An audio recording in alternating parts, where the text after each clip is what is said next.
नमस्कार। कभी सोचा है कि हमारा ये जो घर है, हमारी पृथ्वी, ये आखिर बनी कैसे? देखिए, ये कोई सीधी सादी कहानी नहीं है। ये तो 4.5 अरब साल पुरानी एक जबरदस्त दास्ता है। एक ऐसी कहानी जो धूल और गैस के एक मामूली से बादल से शुरू हुई और इस खूबसूरत नीले ग्रह पर आकर खत्म हुई। तो चलिए आज इसी रोमांचक सफर पर निकलते हैं। तो सबसे बड़ा सवाल वो यही है, सोचिए जरा, उबलते हुए लावा का एक दहकता गोला, जहां दूर दूर तक सिर्फ आग ही आग और पिघली चट्टानें थीं, वो हमारा ये हरा भरा प्यारा सा घर कैसे बन गया? ये एक ऐसा सवाल है जिसका जवाब ढूंढने के लिए हमें वक्त में बहुत ही पीछे जाना होगा। तो हमारी कहानी की शुरुआत होती है आज से करीब 4.6 अरब साल पहले। तब हमारे ये सोलर सिस्टम था ही नहीं। चारों तरफ बस घना अंधेरा और कड़ाके की ठंड, और इस गहरे सन्नाटे में तैर रहा था धूल और गैस का एक बहुत बड़ा बादल, जिसे वैज्ञानिक कहते हैं सोलर नेबुला या सौर निहारिका। इसे एक तरह से ब्रह्मांड की नर्सरी समझ सकते हैं, जहां नए नए तारे और ग्रह पैदा होते हैं। तो लाखों सालों तक ये जो बादल था, ये बस शांति से घूमता रहा। लेकिन फिर पास में ही एक जबरदस्त धमाका हुआ, एक बहुत बड़ा धमाका।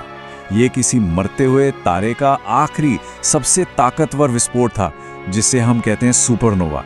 और बस इसी एक धमाके ने सब कुछ बदल कर रख दिया। उस सुपरनोवा से जो शॉक वेव निकली, उसने इस गैस के बादल को बुरी तरह हिला दिया। फिर क्या था, ग्रेविटी ने अपना काम शुरू किया। सारी धूल और गैस एक दूसरे के करीब आने लगी, और देखते ही देखते पूरा बादल एक चपटी घूमती हुई डिस्क में बदल गया। अब इस डिस्क के बिल्कुल सेंटर में दबाव और गर्मी इतनी ज्यादा बढ़ गई कि एक नया तारा जल उठा, हमारा अपना सूरज। और पता है सबसे हैरान करने वाली बात क्या है? सूरज ने लगभग सारा का सारा मटेरियल अपनी तरफ खींच लिया। आज हमारे पूरे सोलर सिस्टम का 99.8% वजन अकेले सूरज का है। तो फिर सवाल ही उठता है कि बाकी बचे उस छोटे से 0.2% हिस्से का क्या हुआ? उसी 0.2% से हमारी पृथ्वी और बाकी सारे ग्रह बने हैं। तो चलिए अब देखते हैं कि इन ग्रहों के बनने का प्रोसेस आखिर था क्या।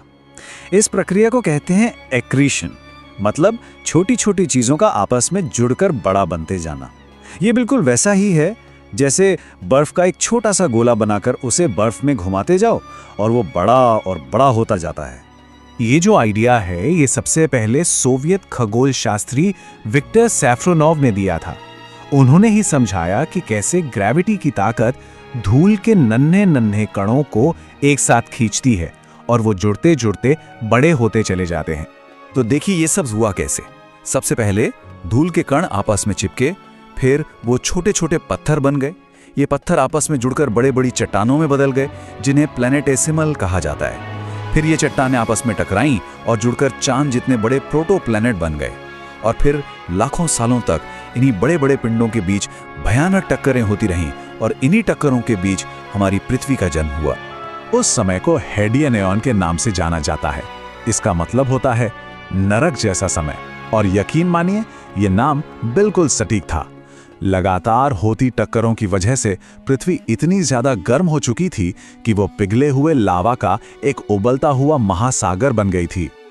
और इसी आग और तबाही के बीच एक ऐसी घटना होने वाली थी जो हमारी पृथ्वी को हमेशा हमेशा के लिए बदलने वाली थी।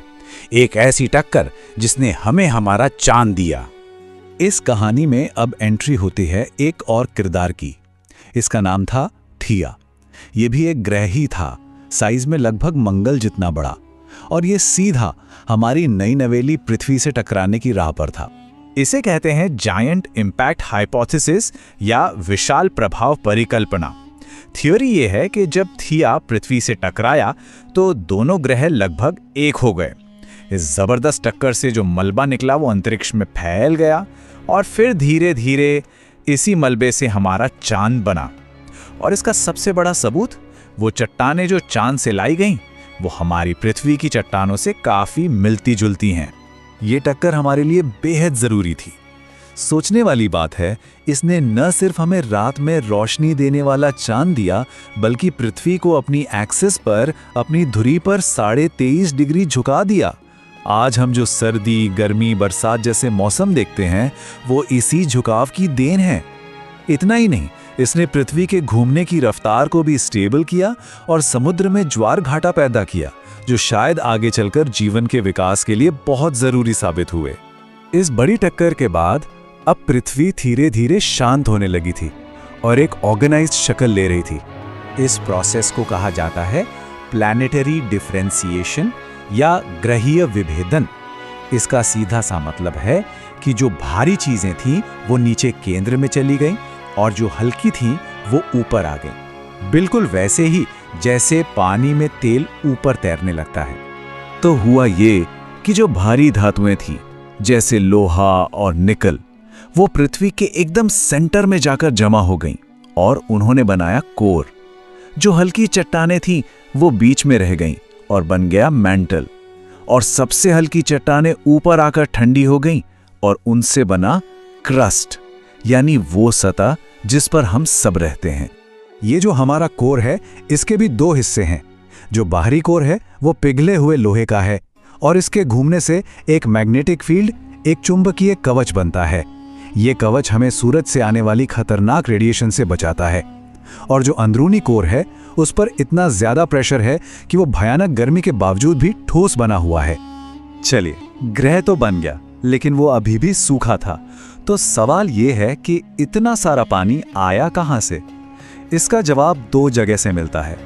एक तो ज्वालामुखियों से जो भाप निकली उससे, और दूसरा अंतरिक्ष से आए बर्फीले धूमकेतुओं और एस्टेरॉइड से। फिर जैसे जैसे पृथ्वी ठंडी हुई, ये सारी भाप बारिश बनकर बरसी, और ये बारिश कोई 1-2 दिन नहीं, बल्कि लाखों सालों तक चलती रही, और इसी लगातार बारिश से हमारे महासागर बने। जब इस पूरी कहानी पर नजर डालते हैं तो ऐसा लगता है कि ये किसी चमत्कार से कम नहीं है।